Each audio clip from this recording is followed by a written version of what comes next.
Magandang araw po sa inyong lahat mga kababayan at welcome back.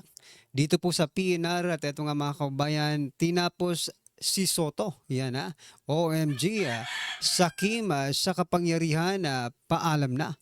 Yan mga kababayan, patungkol po yan ang ating alamin at bibigyan ng komento ngayong araw na ito. Pero bago pong lahat, kung bago ka pa lang at di pa po nakapag-subscribe sa ating munting channel, please don't forget to subscribe. At palike na rin po ng video ito. Maraming salamat po. At eto na nga, simulan na po natin to. Sawa ang bayan ko sa kagnanakaw na tao.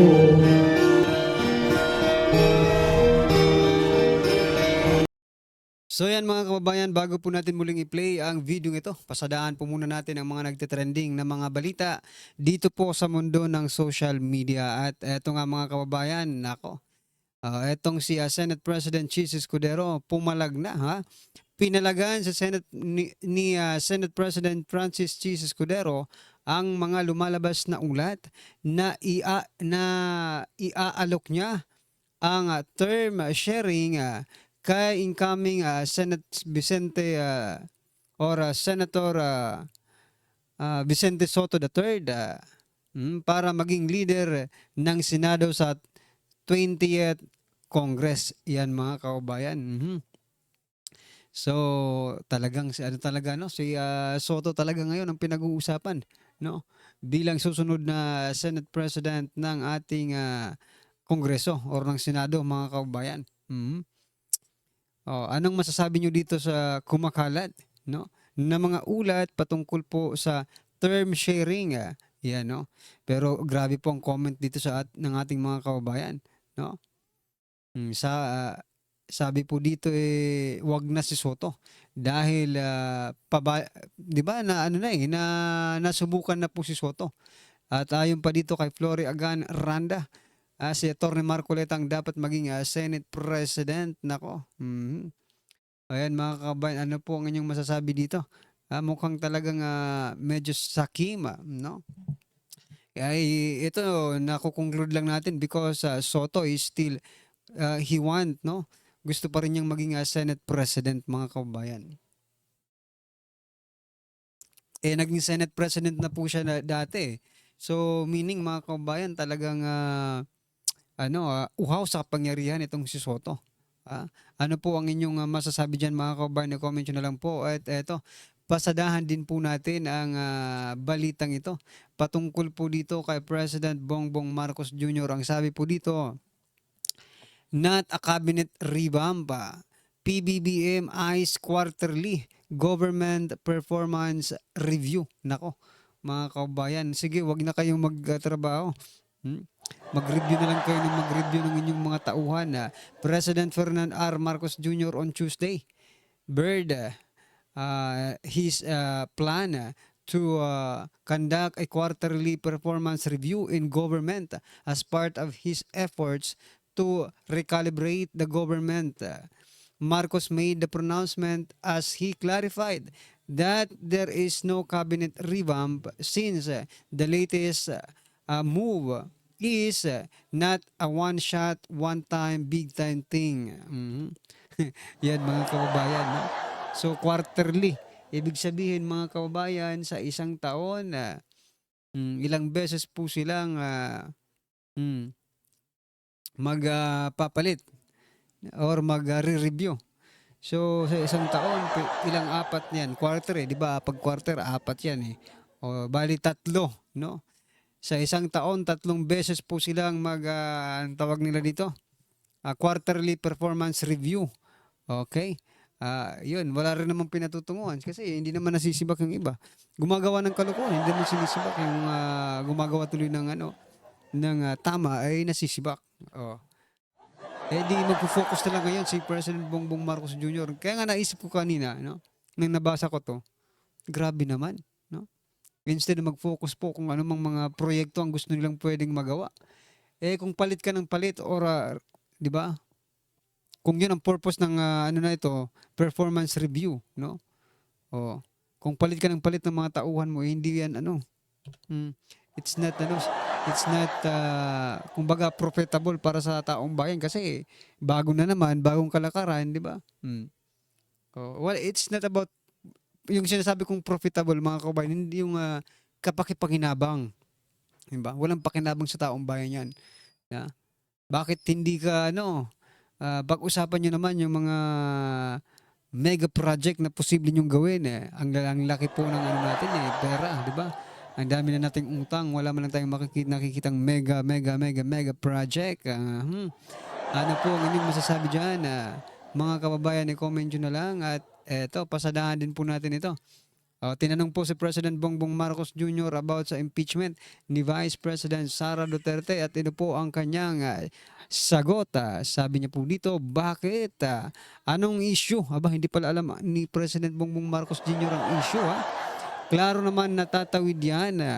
No? Pero sa huli, depende yan sa mga senador. Yan mga kababayan. Buti na lang sinabi mo na depende sa mga senador sapagkat ngayon mga kababayan nag-iisip-isip na ang mga senador, no? Kasi ganun pa rin eh. Kung matuloy itong impeachment, matutuloy na nga mga kababayan ha. Nagano sila, nanumpa na sila mga kababayan. Matuloy man ito, may mga may mga tagapagtanggol na po si Vice President Sara Duterte bukod po sa kanyang defense team. Meron din po siyang mga senador na talagang loyal sa kanya. Yan, palapakan po natin. So, depende po ito sa mga senador kung paabutin pa nila ito ng 20th Congress or dito na lang po sa 19th Congress, tatapusin na po nila ito. Ano po ang inyong masasabi dyan? I-comment nyo na lang at eto. Eto ang sinasabi natin, magsisimula na sila. Ayon po dito sa balita, game na! Mga senador nanumpa na sa BP Sara impeachment trial. Handa ng mga senador ngayong araw. Sila'y nanumpa bilang mga senator judges sa inaabangang impeachment trial ni Vice President Sara Duterte. Unang nanumpa nitong Lunes si Senate President Chis Escudero bilang presiding officer. Yan mga kababayan, handa na po ang Senado. Ang kukulit nyo kasi, tuloy napilitan na sila. Napilitan na po silang magsimula at nanumpa na nga po sila. Pero ito ang nakakapagtaka mga kababayan. Nung una talagang banat silang banat na sige, simulan na natin yan at para matapos na maipakita ang kung sino ba talaga ang may kasalanan or kung talagang may kasalanan ba talaga si Vice President Sara Duterte. Pero eto, pinakabago, pinakamainit mga kababayan na statement mula po dito sa Kamara. Ito po, House of Representative, ito po mga kababayan ang sinabi. Ito po, new Senate impeachment timeline doesn't give prosecution enough time to present evidence. Yan a member of the 11-person House Prosecution Panel says the new impeachment trial timeline being floated in the Senate doesn't provide ample for them to properly present their evidence against Vice President Sara Duterte. Naglulukuhan ba tayo dito? Dilima. Pakisagot nga itong sino ito? Itong Sayanggans ito eh. Pakisagot nga itong hinayutak na ito. At pagtulong-tulungan nyo na rin. No? Maghanap ng mga ebidensya. Nung una, walang hinayutak kayo, kaya nga in-extend dito eh. No? In-extend para magkaroon sana kayo ng oras para mangalap ng mga ebidensya, makapagplanta na kayo, di ba? Pero sinasabi nitong nakalimutan ko lang ang pangalan nito, mga Gutierrez yan mga kaubayan. Yan, nandito pala. Yan, nandiyan pala sa ayon po kay Gutierrez ito hindi pa po sila handa. Wala nang enough time to present evidence. Ang tagal-tagal niya. Kayo nga ang nagsasabi, napakatagal na naghihintay itong pagkakataong ito tapos wala pa kayong ebidensya. Maghahanap pa lang kayo ng ebidensya for the impeachment of Vice President Sara Duterte. Naglolokhan ba tayo dito? Niloloko nyo bang taong bayan? Kung wala kayong ebidensya, iwag na nating ipagpatuloy ito. Ganun din sabi ni Congressman or ni Senator-elect Rolante Marcoleta, mapapahiya lang kayo. Totoo naman pala. Ito, not, wala daw silang enough time to present evidence, mga kababayan. Bakit? Ha? Hindi pa ba kumpleto ang ebidensya ninyo? Or wala pa kayong ebidensya? Anong present? Gusto nyo ba ng isang taong pagpipresenta? Siguro ko gagawin pa lang yung kanilang mga ebidensya, mga kababayan, at hindi walang enough time to present, mga karibi natin. Nako, ano po ang inyong masasabi dyan?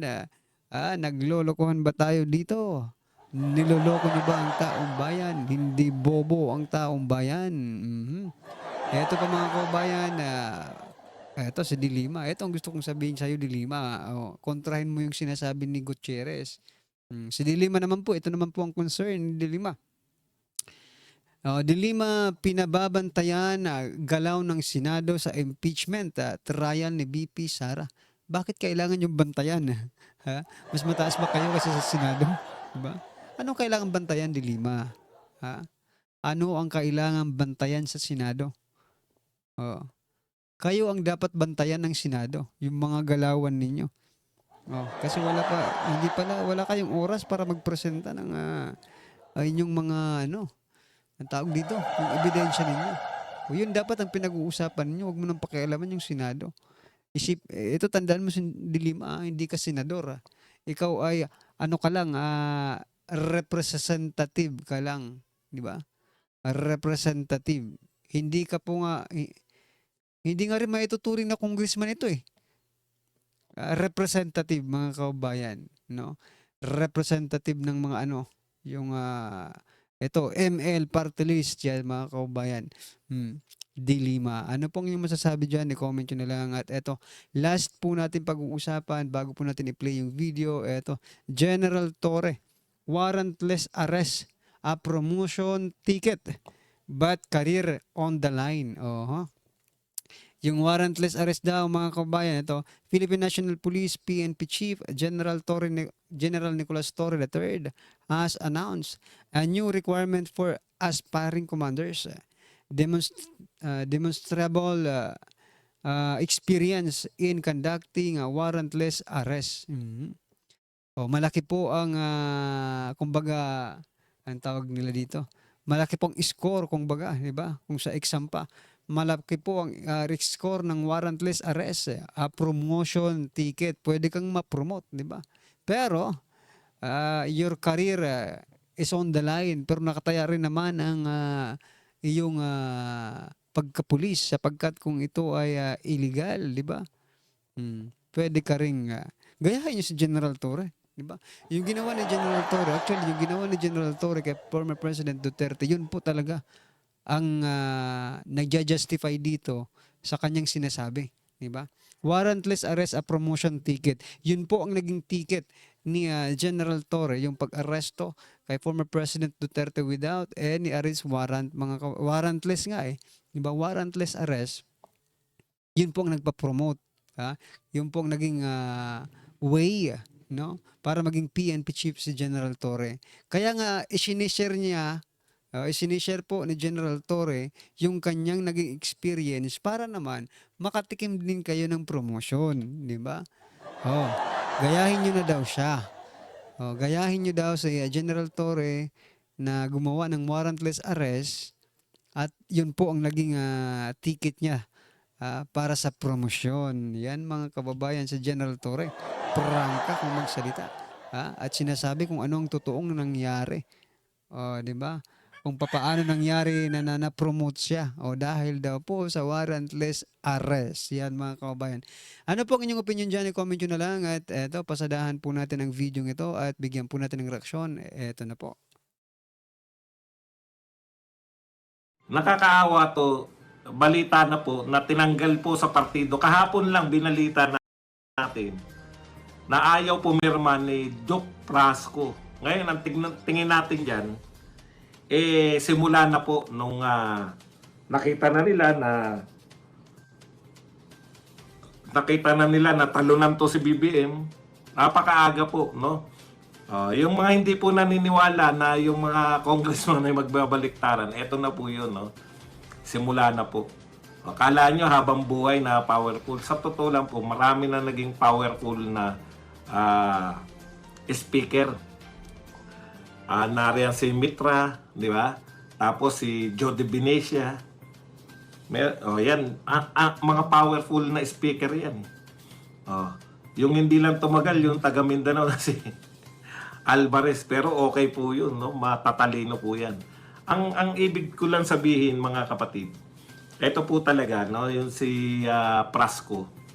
Siya yung may lakas ng loob. Ngayon, dahil dyan, pagpirma lang, hindi lang siya pumirma ng statement na sumusuporta pa rin kay Martin. Tanggal po siya sa partido. Yung NUP na pinamumunuan nito ni Congressman, hindi ko alam kung Congressman-elect ba to o nagpalit na sila ng anak niya na si Congressman Villapuerte, no? Unity President. Okay. Napakapikon nyo naman mga kaya anong uri parang bata? Alam na namin magiging style mo. Hindi ka nakarapat dapat na maging national leader. Hindi lang pumirma, tinanggal nyo na sa mga partido. Anong uring partido yan? Bawal kumontra? Hindi nga kumukontra eh.